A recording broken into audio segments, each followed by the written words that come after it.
খুব বেশি লোভের এই দুনিয়া, পৃথিবীতে গুনাহ, নাফরমানি, অশ্লীলতা, বেহায়াপনাকে খুব বেশি লোভনীয় করে পেশ করা হইতেছে। নারী বেসামাল, বেপর্দা নারী, 24 ঘন্টার ফিকির, নিজেকে প্রদর্শন। এই জন্য চারিদিকে অশ্লীলতা, বেহায়াপনা, অসভ্যতা, নোংরামি বেশি। রাস্তার গলিতে গলিতে, গ্রামে, পাড়ায়, মহল্লায়, ইউনিয়নে, বিভিন্ন জায়গায়, হোটেল, ক্যাফে, রেস্তোরাঁ, বিভিন্ন রকমের অর্থাৎ গুনাহের আড্ডা চারিদিকে, গলিতে গলিতে। কোন গলি দিয়া বাঁচবে? এই জন্য মজবুত ঈমান, 5 ওয়াক্ত নামাজ, এই কপালে সেজদা যদি না থাকে, আল্লাহর নাম যদি জবানে না থাকে, পারতাম না। হঠাৎ করে 30 বছরের মন্দ আখলাক হঠাৎ চেঞ্জ করতে পারে। 30 বছর ধরে কোনোদিন ফজরের নামাজ পড়ো না, 24 বছর বয়স, 25 বছর বয়স, 20 বছর বয়স, হঠাৎ করে পারতা না। এই জন্য যদি মজবুত ভাবে নিয়মিত অভ্যস্ত থাকো, তো যদি দুশ্মন, কাফের, মুশরিক, ইসলাম বিরোধী ষড়যন্ত্র যদি পাহাড়ের মতো আসে, ইমানদার তার সামনেও মজবুতের সাথে দাঁড়ায় দেয়। তোমার কল্যাণের জন্য বলতেছি, প্রিয় ভাই, হাসি দিয়া উড়াই দিব না। জিন্দিগি সারাক্ষণ তামাশা করতে নেই। এক মানুষ পাগল না ছাগল না, সারাক্ষণ হাসে, সারাক্ষণ তামাশা, এ তো মাতালের কাজ। প্রতিবন্ধী যে মাতাল, তার সিরা, সে সারাক্ষণ হাসে, সে নিজের কোনো দায়িত্বশীলতা, গন্তব্য কিছু বোঝে না, কি করছে কি না করছে কিছুই জানে না। এ তো স্বাভাবিক সুস্থ মানুষের পরিচয় না। প্রতিবন্ধী ভালো কইলেও হাসে, মন্দ কইলেও হাসে, সারাক্ষণ একই রকম, তো অস্বাভাবিক মানুষ। এজন্য আল্লাহর কথার প্রতি মনোযোগী হইতে হয়। হাদিসের মধ্যে আছে, সাহাবায়ে কেরাম যখন আল্লাহর কথা শুনতেন, হযরত বারা ইবনে আযিব বলেন, কাআন্না আলা রুউসিনা তাইর, যেন আমাদের মাথার উপরে, কাঁধের উপরে পাখি বসত। অর্থাৎ এতটাই স্থির হয়ে মনোযোগ দিয়ে শুনতেন যে পাখি আইসা বসত। নড়াচড়া করলে কোনো ডালে পাখি বসে না, যে পাখি ডাল মোটা, নড়ে কম, পাখি ওই ডালে বসে। এজন্য সাহাবায়ে কেরাম এরকম স্থির হইতেন। হাদিসের মধ্যে আছে, সাহাবায়ে কেরাম বলেন, নবীজি যখন আমাদের সামনে ওয়াজ করতেন, আমাদের তখন দুইটা অবস্থা হতো, শ্রোতাদের, সাহাবাদের, কি সারাফাত মিনহাল উয়ুন ওয়া ওয়াজিলাত মিনহাল কুলুব, আমাদের চোখ দিয়ে পানি ঝরতো, আমাদের অন্তরগুলো আল্লাহর ভয়ে কাঁপত। এই ছিল রাসূলুল্লাহ সাল্লাল্লাহু আলাইহি সাল্লামের নসিহত শুনবার পরে সাহাবায়ে কেরামের হালাত। কোরআন শরীফে আছে, ওয়া ইদা সামিউ মা উনজিলা ইলার রাসূল তারা আয়ুনাহুম তাফীদু মিনাদ দাম। আল্লাহ তাআলা বলেন, আমার রাসূলের সাহাবীরা কেমন, যখন আমার রাসূলের উপরে কোরআন নাজিল হয় আর তিনি যখন তার সাহাবীদের সামনে সেটা তেলাওয়াত করে আর তারা যখন শুনে, আল্লাহ সাক্ষী দিতেছে, আমার বন্ধুর সাহাবীদের সকলের চোখ দিয়ে তখন অঝরে পানি ঝরতে থাকে। কোরআন শরীফের আয়াত, তারা আয়ুনাহুম তাফীদু মিনাদ দাম। আপনি দেখবেন তখন তাদের চোখ দিয়ে পানি ঝরছে। মিম্মা আরাফু মিনাল হক, কেন পানি ঝরছে? তারা কোরআন, হক, মহান আল্লাহ পাকের বাণী, নিজেদের দায়িত্ব, কর্তব্য বুঝতেছে, অনুধাবন করতেছে যে আল্লাহ আমাকে বলছে, মহান আল্লাহ আমাকে বলছে, আমার মালিক আমাকে ডাক দিছে। এই জন্য প্রিয় ভাই, আমরা কিন্তু মুসলমান, এটা ইনসাফ। এতটুকু আকল দিমাগ যদি না হয়, তুমি মুসলমান হইলে, সামান্যতম যদি বেঈমানের সাথে পার্থক্য না থাকে, তো তুমি ইমানদার হইলে কি? মুসলমান হিসাবে একজন কিছুটা স্বাতন্ত্র, কিছুটা ভিন্নতা, নিজস্ব স্বকীয়তা, নিজস্ব কিছু ব্যক্তিত্ব তো থাকা যায়। এক কাফের মুশরিক বেঈমান ইহুদি খ্রিস্টান হিন্দু বৌদ্ধ লম্পট বখাটে দুশ্চরিত্র তারা যে যেমন যা করছে তার সবকিছুই যদি তোমরা মুসলমান হিসাবে নওজোয়ান তোমাদের পছন্দ হয় তো তোমার মুসলমান কোথায়, ইসলাম কোথায়? এই জন্য এটা এতটুকু ভাবা উচিত। আত্মমর্যাদা অনেক বড় নিয়ামত, আত্মসম্মান। আত্মসম্মান আমরা কিতাবে পড়ছি গোটা পৃথিবীর মধ্যে কুরাইশ বংশে নবী জন্ম নিলেন কেন? পৃথিবীর সবচেয়ে আত্মমর্যাদা সম্পন্ন বংশ কুরাইশ বংশ, নবীজির বংশ। সাহারায় ওরা ধুকে মরে তবু করে না শিকল পদ্ধতির। অর্থ হলো কুরাইশ বংশীয় মানুষ ছিল এমন যারা কোনোদিন পৃথিবীতে কারো কাছে মাথা নোয়ানো, অন্যের কোনো মানুষের কাছে, এটা তাদের অভিধানেও নেই। খুব বেশি আত্মমর্যাদা, মরে যাবে প্রয়োজনে ভুকে মরে যাবে, মরুভূমিতে জীবন দিয়ে দিবে, কিন্তু আত্মসম্মান তারা হারায় না। এটা সাংঘাতিক। এই জন্য কুরাইশ বংশীয় মানুষ খুব আত্মমর্যাদা সম্পন্ন ছিল। আমাদের নবী সাল্লাল্লাহু আলাইহি ওয়াসাল্লাম ওনার একটা যুদ্ধ হয়েছিল মক্কা বিজয়ের পরে, হুনাইনের যুদ্ধ। নবীজি 12,000 সাহাবী নিয়ে ওই যুদ্ধে কাফেরদের মোকাবেলায় গেছিলেন। কাফের ওই যুদ্ধে কম ছিল, মাত্র 4,000। এই নবীজির জীবনের একটাই যুদ্ধ, যেই যুদ্ধে কাফের কম, ইমানদার বেশি, সেটা হুনাইনের যুদ্ধ। হুনাইন একটা জায়গার নাম আরব। তো ওই যুদ্ধে যখন কাফের কম, 12,000 মুসলমান, তো মুসলমানদের মধ্যে দুই একজন কেউ কেউ একটু মুখে মুখে বলছে আর কি, হালকা, যে আজকে আর কি যুদ্ধ করব,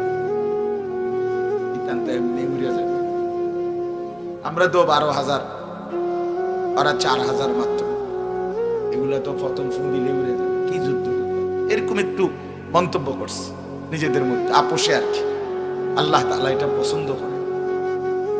তো যুদ্ধ শুরুতেই প্রথম ফিডার লগেই 4,000 কাফের সামনে 12,000 সাহাবী ময়দান ছেড়ে দিছে, মানে সামাল দিতে পারে না। অথচ এরা সেই যোদ্ধা যারা বছরের পর বছর যুদ্ধ, আজকে আর টিকছে না। 12,000 সাহাবী ময়দান ছেড়ে দিছে। আমার বলার উদ্দেশ্য হলো যে কথাটা, এই চূড়ান্ত বিপদের মুহূর্তে যুদ্ধের ময়দানে রাসূলুল্লাহ সাল্লাল্লাহু আলাইহি ওয়াসাল্লাম এক কদম পিছপা,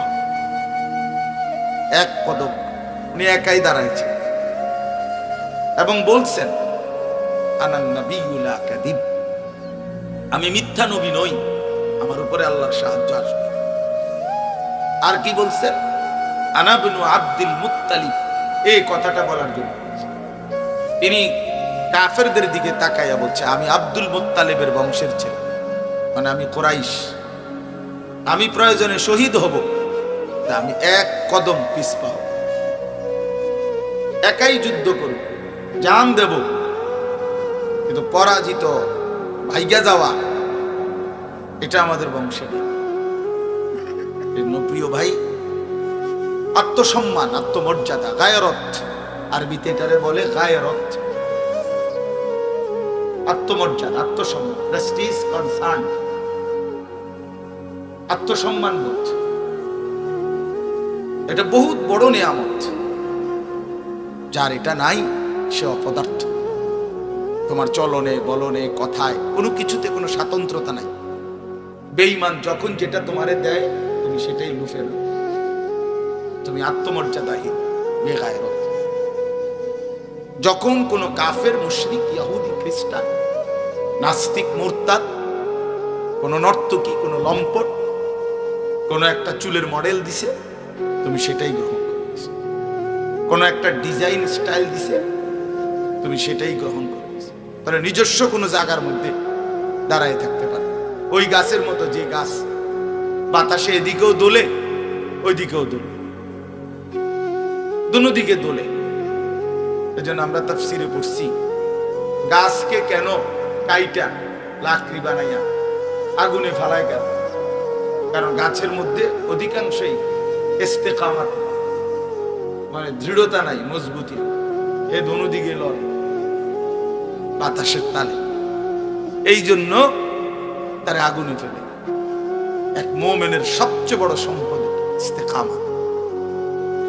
গোটা পৃথিবী উল্টে যায়, আমি আমার আল্লাহর পক্ষে আছি, আমি কোরআনের সাথে আছি, আমি আমার রাসূলের সাথে আছি। কেউ আমার সমাজে আল্লাহকে না মানুক, আমি একাই মানি। এই যে অনুভূতিটা ইস্তেকামাত, এটা সবচেয়ে বড় সম্পদ। কোরআনুল কারীমের মধ্যে আছে, আল্লাহ তাআলা বলেন, ইন্নাল্লাযীনা ক্বালু রাব্বুনাল্লাহ সুম্মা ইসতাকামু। আল্লাহ তাআলা বলেন, যারা জীবনভর জীবনের সব জায়গায় বলে, সব ব্যাপারে যে আমার রব শুধুই আল্লাহ, এবং এই কথার উপরে ইস্তেকামাত দৃঢ় থাকে, মজবুত থাকে, যে পাহাড় নড়ে যাবে আমার ঈমান নড়বে, পৃথিবী এক সাইড হয়ে যাবে, আমি আমার আল্লাহকে ছাড়ব। আল্লাহ তাআলা বলেন, এমন বান্দা মৃত্যুর মুখোমুখি হলে আমি আল্লাহ জান কবজের আগেই আমার অনেক বড় ফেরেশতাদের একটা কাফেলা দল আমার সেই বান্দার কাছে মৃত্যু সজ্জায় পাঠিয়ে দেয়। তারা আজরাইল আসার আগে চলে আসে। তাফসীরে আছে, মালাকুল মউত রূহ কবজের আগেও ওই ফেরেশতার দল ওই ব্যক্তির কাছে এসে বলবে, আল্লাহ তাখাফু ওয়ালা তাহজানু, প্রিয় ভাই তুমি কোনো ঘাবড়াইও না, ভয়ও পাইও না, চিন্তাও করো, আমরা আছি। আজরাইল আয়ুক যাই আয়ুক সমস্যা নাই, মরবা ঠিক আছে, কিন্তু আবশিরু বিল জান্নাতিল্লাতী কুনতুম তুআদুন, সারা জিন্দেগি যে আল্লাহর উপরে মজবুত ছিলা, আজকে মৃত্যুর পূর্বেই তুমি আমাদের কাছ থেকে জান্নাতের সুসংবাদ গ্রহণ করো। সুবহানাল্লাহ। আবশিরু, এই ইস্তেকামাত, ইস্তেকামাত। ছেলেরা আমার, নওজোয়ান সাথী, তোমাদের মধ্যে তো ইস্তেকামাত বেশি থাকার, তুমি তো বুড়া না, বুড়ো মানুষ তো একটু দুর্বল হয়ে গেছে, তুমি তো পুরা নওজোয়ান, তোমার শরীর, স্বাস্থ্য, জীবন, যৌবন, হাত পা, চোখ, নাক, কান সব কিছু সবল, তুমি কেন হেরে গেল বেঈমানের কাছে? তুমি কেন ইহুদির কাছে হেরে গেল? তুমি কেন খ্রিস্টানের কাছে হেরে গেল? তুমি কেন বেঈমানের কাছে হেরে গেল? এক ওয়াক্ত নামাজ যারা পড়ো না, তুমি তো পরাজিত, তুমি তো ব্যর্থ, তুমি তো বেঈমানের কাছে হেরে গেছো। বেঈমান তোমার এই চক্রান্তের জালে আটকাই দিছে, তোমার কপালে সেজদা নাই। ছেলেরা, তোমাদের যাদের কপালে সেজদা নাই, মনে রাখো তুমি কোনো মানুষের বাচ্চা না। যার কপালে সেজদা নাই সে মানুষের বাচ্চা। মানুষের বাচ্চা সেজদা বিহীন হয় না, যে সেজদা দেয় না সে প্রকাশ্য জানোয়ার, স্পষ্ট জানোয়ার। যার কপালে সেজদা নাই সে শয়তান। কোরআন শরীফে আল্লাহ বলছে, ইবলিস তুই আমারে সেজদা দিলি না, আজকের থেকে তুই শয়তান। এর আগে ইবলিসকে শয়তান বলতো, যেদিন সেজদা দেয় নাই সেদিন থেকে শয়তান। আল্লাহ বলছে, ইবলিস তুই আমারে সেজদা দিলি না, আজকের থেকে তুই রাজিম, অভিশপ্ত। আল্লাহ বলছেন, ইবলিস তুই আমাকে সেজদা দিলি না, আজকের থেকে নিয়ে কিয়ামত পর্যন্ত ওয়া ইন্না আলাইকাল লা'নাতা ইলা ইয়াউমিদ্দিন, কোরআনের আয়াত, তোর উপরে আমি আল্লাহর লানত তোর। এজন্য বেনামাজি নাফরমান মনে রাখিস, তোর উপরে আল্লাহর লানত, আল্লাহর লানত, আল্লাহর লানত, আল্লাহর লানত, আল্লাহর তোর উপরে খোদার গজব, খোদার গজব তোর। এই জন্য চেহারায় কোনো দয়া মায়া নাই, তাকায়া দেখো। তুমি না মনে করো তোমারে অনেক সুন্দর লাগে, তোমারে গ্রামের মহল্লার কোন দিনদার ভালো মানুষ কোনদিন ডাকছিনি? তোমার মতো হিংস্র তুমি দেখছো নি? তোমার সমবয়সী না, তোমার লগে আড্ডা মার সমবয়সী, তো সেও ফালতু, তো ফালতু তো ফালতুর কাছে। সেও তো নারী দেখা অভ্যস্ত, ছবি দেখে, উলঙ্গ নাচ দেখে, জিনা ব্যভিচারের দৃশ্য দেখে সেও তো মোবাইলে নাচ গান অস্থিরতার ডুবা। এই জন্য না সে তোমার লগে জুড়ছে। কোন ভালো মানুষ তোমার সাথে জুড়ছে কিনা সেটা দেখো। কোন সেজদাওয়ালা ইমানদার তোমার ডাকছে কিনা, তোমার সাথে বন্ধুত্ব কিনা তাকে দেখো। এক চরিত্রহীন আরেক চরিত্রহীনের সাথে, এক লম্পট আরেক লম্পটের সাথে, এক বখাটে আরেক বখাটের সাথে মিললে কি হবে? এতে তো আহামরি তেমন কোনো কিছু না। এজন্য যে কপালে সেজদা নাই তার উপরে আল্লাহর লানত। খোদার কসম, কোরআন শরীফের আয়াত, কোনো ব্যাখ্যার দরকার নেই। এনে কোনো বেলে এই লাইনের হুজুররা কইছে এটা, এই লাইনের হুজুররা কইছে আরে এই লাইন লই না, এক লাইন। আমি কইলো এই লাইন, মিজান কইলো এই লাইন। হ্যাঁ ওই বলছে না আপনাদের কাছে, বেচারা আমার কাছে পড়ছে। হ্যাঁ অল্প কিছু মাশাআল্লাহ, অনেক মহব্বত করতো তখন, আমরাও মহব্বত করব। আমি জানিও না আমার মাহফিল এখানে, আমার ওই বাইজিৎ আমার একজন ঘনিষ্ঠ, হে আমারে দাওয়াত দিছে। ওই কাছে আইসা দেখি হাট বলিবার নাম, আমি দিছি হেরে দমক, আর বেটা বেওকুফ, আমি তো এটা চিনি, এটা আমি কত আইছি এই গ্রাম, এটা আমি ভালো করেই চিনি। আশ্চর্য কোনো জায়গা নেই, তোমার পুরাতন এলাকা। হ্যাঁ এই জন্য প্রিয় বন্ধু আমার, ভাই আমার, আমি মনে করাই দিলাম তোমাদেরকে, নওজোয়ান, আত্মপরিচয়, আত্মসম্মান, আত্মমর্যাদা, নিজের এতটুকু পরিচয় বিসর্জন দিও। নিজের মুসলমান পরিচয় থেকে সরাই এলাইও না, আল্লাহর দোহাই, তুমি ক্ষতিগ্রস্ত হইবা ভাই। কোরআনুল কারীমের মধ্যে আল্লাহ বলছে ইন্নামাল মুশরিকুনা নাজাস, সমস্ত মুশরিক বেঈমান নাপাক, নাজাস। ওই বেঈমানের মতো সাজলা কেন? সেজদাবিহীন তুমি তো নাপাক। ওয়া খাসিরা হুনালিকাল মুবতিলুন, আল্লাহ বলে সমস্ত বাতিল গোমরাহ সব খাসিরা, পথহারা, ক্ষতিগ্রস্ত। তুমি লস খাইবে, ক্ষতিগ্রস্ত হইবা। একদিন না একদিন, দিন শেষে, রাত শেষে একদিন দেখবা পিছন দিকে মনে পড়বে সব তোমার আসলে কিছুই, বন্ধুরাও নাই, শরীরও নাই, স্বাস্থ্যও নাই, যৌবনও নাই, শরীরের সক্ষমতাও নাই। একদিন দুনিয়াতেও হয়তো লজ্জিত, আর কবর আখিরাতে তো লজ্জিত হবাই। এই নারী ছবি, এই নাচ গান, এই মদ জুয়া ফুর্তি, এই অশ্লীল দৃশ্য, উলঙ্গ ছবি, খোদার কসম একদিন তোমার চোখের পানি হয় দুনিয়াতে অথবা কবরে। দুনিয়াতে অসংখ্য যুবক ক্ষতিগ্রস্ত। আমার পকেটে সব সময় ছেলেদের চিঠি থাকে, কাগজ অনেক। আমি তো সারা দেশে ছেলেরা আমার নওজোয়ানরা চিঠি দেয়, কাগজ দেয়, মোবাইলে বলে, মেসেজ দেয়, শুনি, দেখি, কথা বলি। কি পরিমাণ এই উলঙ্গ ছবি, নারী, জেনা, ব্যভিচার দেখতে দেখতে নিজের হাত, শরীর, যৌবন সব নষ্ট করে এখন অসহায়ের মতো ঢুকে ঢুকে দোয়া চায়। তোমার কাছে তো আর বলবে।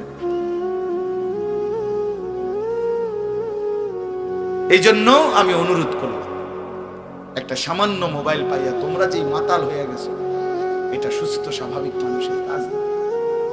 বড় মোবাইলের কোনো বিশেষ প্রয়োজন থাকতেই পারে, এটার দ্বারা অফিসিয়াল পৃথিবীর এই অনলাইনের যুগে অনেক কাজ, ঠিক আছে, সেটা তো স্বাভাবিক।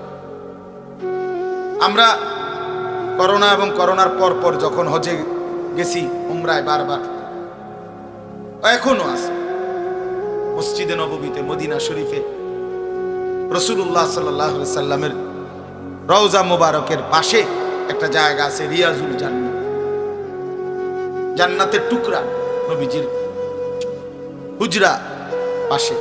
তো ওই জায়গাটাতে ঢুকতে হইলে করোনার পর থেকে আইন করছে, অনলাইনে অ্যাপসের মাধ্যমে আবেদন করলে এরপরে ওরা অনুমতি দিলে ওইটা মোবাইল দিয়ে দেখাইতে হয় যে আমার এটা অনুমতি পাইছি আমি, তো এরপরে ঢুকতে দেয় সিরিয়াল।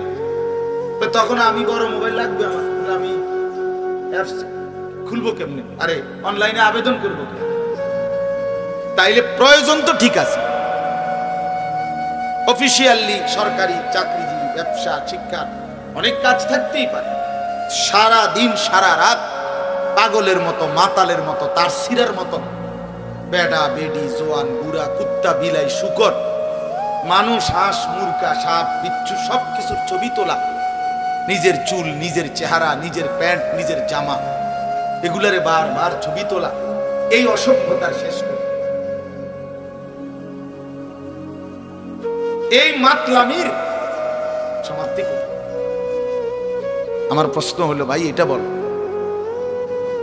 এটা শেষ পৌঁছবে কোথায়? তোমারে কোথায় নিয়ে যাবে শেষ পর্যন্ত? ইনসাফের সাথে ভাবো, আল্লাহকে সাক্ষী রাইখা ভাবো, ছেলেরা কোন দিকে যাচ্ছ, তুমি কেমনে যাচ্ছ? 365 দিনে, এক বছরে কোনদিন ফজরের নামাজ পড়লা না? মুসলমানের বাচ্চা এত বড় জানোয়ার কেমন?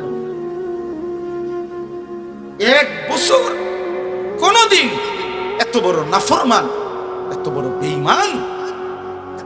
বেঈমান কেমনে হলো? আল্লাহকে এইভাবে ভুলে যায় মানুষ? এক মুসলমান আল্লাহকে এইভাবে ভুলে যায়? 365 দিনের একটা বছর, এমন অসংখ্য ছেলে তোমরা কোনদিন ফজরের নামাজ জানো না, ফজরের ওয়াক্ত কি? মানুষের বাচ্চা এত বড় পাশা না, কোন মায়ের পবিত্র দুধ খাইছে, এক মুসলিম বাবার ঘরে তো বড় কেমনি ভাবে আল্লাহকে ভুলে? ইয়া আইয়ুহাল ইনসান মা গাররাকা বিরাব্বিকাল কারীম। রব্বুল আলামিন বলেন, হে মানুষ, এমন দয়ালু মেহেরবান মাওলাকে কেমনে ভুলে গেলাম? আমার মতো দয়ালু মেহেরবান মালিক থেকে কে তোমারে ভুলায় দিল? মা গাররাক, কি এমন পেলে বান্দা যে আমি আল্লাহকে ছেড়ে দিলে এক ওয়াক্ত নামাজের সেজদাও দিলা না? কেমনে ভাবে ভুলে গেলা? সামান্য একটা চা দোকান তুমি আমি আল্লাহকে ভুলায় দিল, একটা সিএনজি, একটা অটো রিক্সা বুঝি আল্লাহকে ভুলায় দিল, একটা 20,000 টাকার মোবাইল বুঝি আল্লাহকে ভুলায় দিল। হায় মুসলমান, এভাবে কেমনে ভুলে গেলা? ফাবিআইয়ি হাদিসিন বাদাহু ইউমিনুন।